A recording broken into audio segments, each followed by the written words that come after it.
Arsenal have identified Man City's Gabriel Jesus as one of their top summer transfer targets, with talks with his agents already confirmed. Let's find out today if the Gunners are formalising their first official offer. What update do we have on William Saliba, and what did Antonio Conte have to say about Mikel Arteta?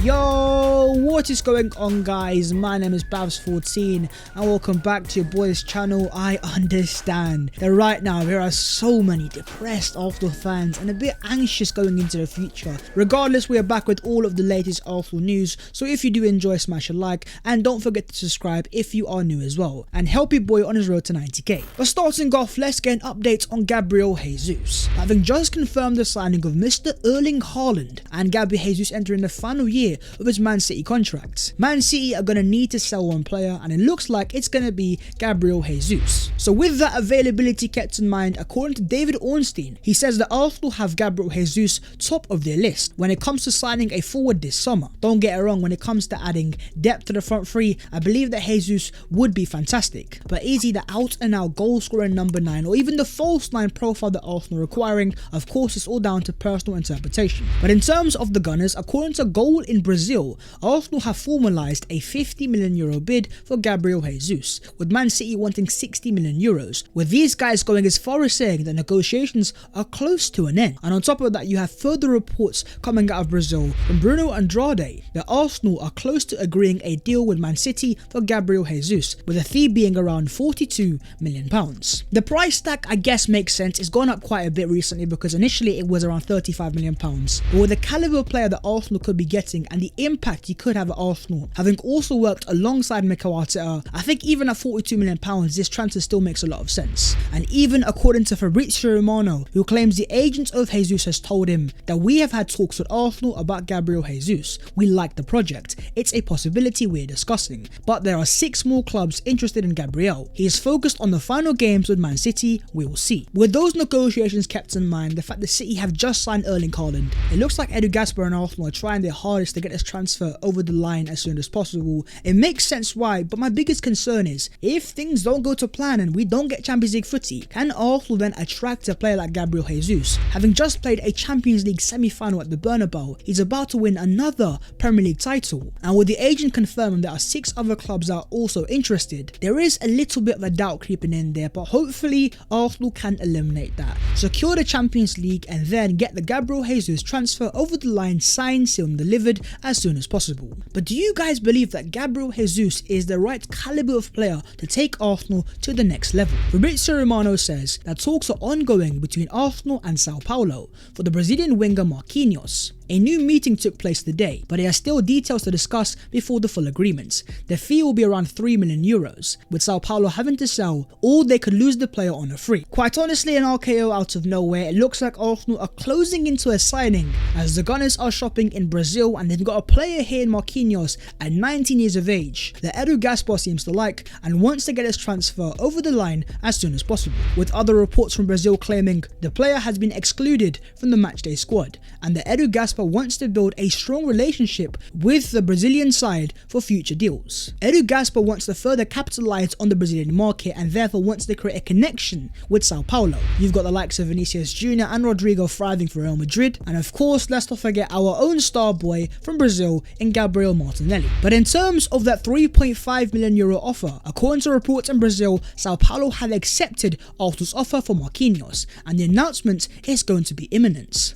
So it looks like Arsenal are closing into this transfer, but who exactly is Marquinhos? He's a player that is 19 years of age, can play as a left winger and a secondary striker, and in 39 appearances for Sao Paulo has 4 goals and 3 assists. Now granted, those aren't any special numbers there, but for the price tag of just €3.5 million, it's a pretty low risk transfer. But on the player, according to an exclusive from Sport Witness, they claim that the incoming Arsenal signing is set to be loaned out straight away, with a La Liga move the likeliest.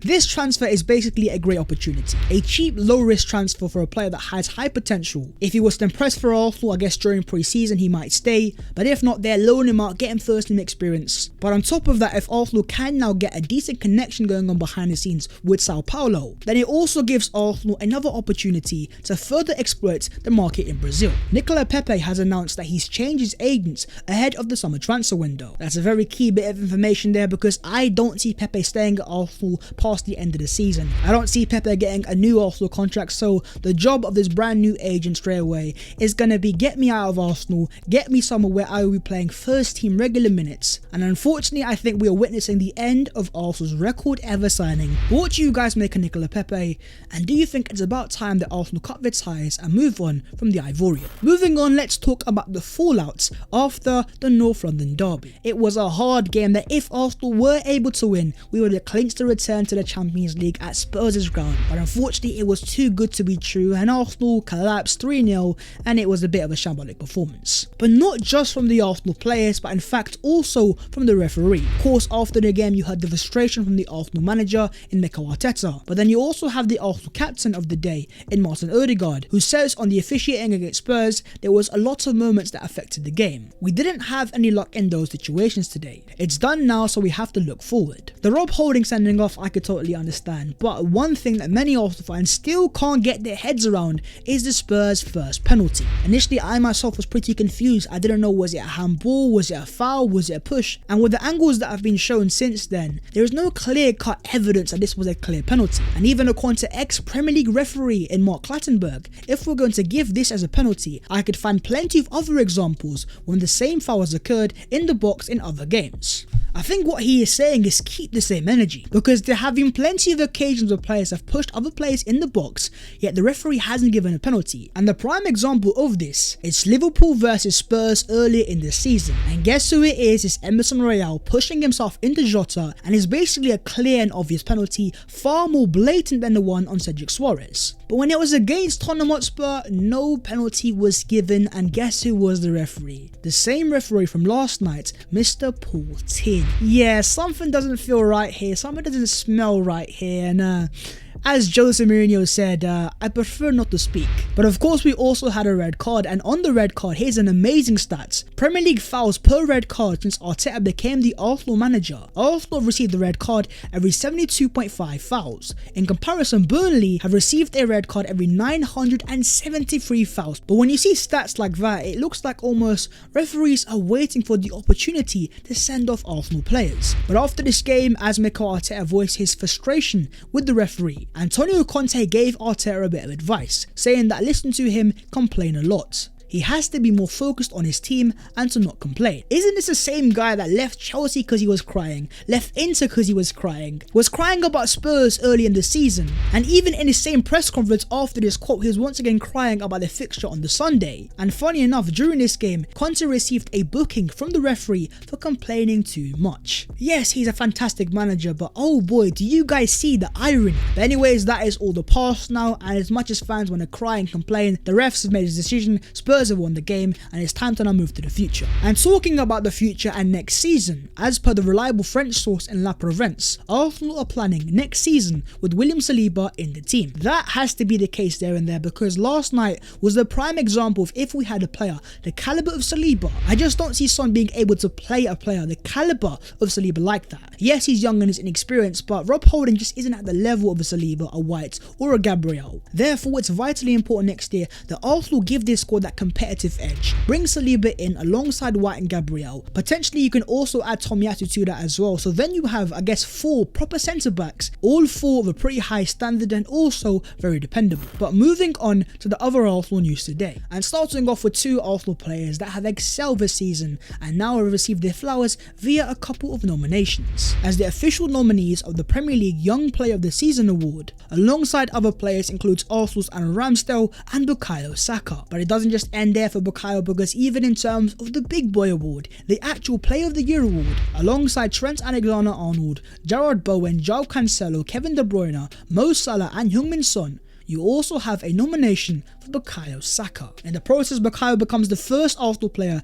to be nominated for the Premier League Player of the Season award since Alexis Sanchez in 16-17. Young Player of the Year and Player of the Year nominations for Big Bukayo Saka. 11 goals and 6 assists in 36 appearances, alongside the likes of Salah, De Bruyne, Son. Players well in the peak of their powers, and after all that happened in the summer after the Euros, and even though it's too soon to win the Player of the Year award, that Young Player of the Year award for me, Bukayo Saka is an absolute shoo. But on the topic of awards, Lucas Torreira has made it 3 Player of the Month awards for Fiorentina this season. Torreira is excelling in the Serie A, and it's things I like to see, but unfortunately he's not going to come back to Arsenal Football Club, with Fiorentina having a buy option which I fully expect them to activate. Arsenal will get a bit of money, and unfortunately we will see the end of Lucas Torreira's Arsenal career. But talking about Arsenal loanees, according to Fabrizio Romano, Reiss Nelson will discuss with Mikel Arteta to understand his Arsenal future soon. Feyenoord want to keep him on loan for one more season, as they can't afford a permanent move.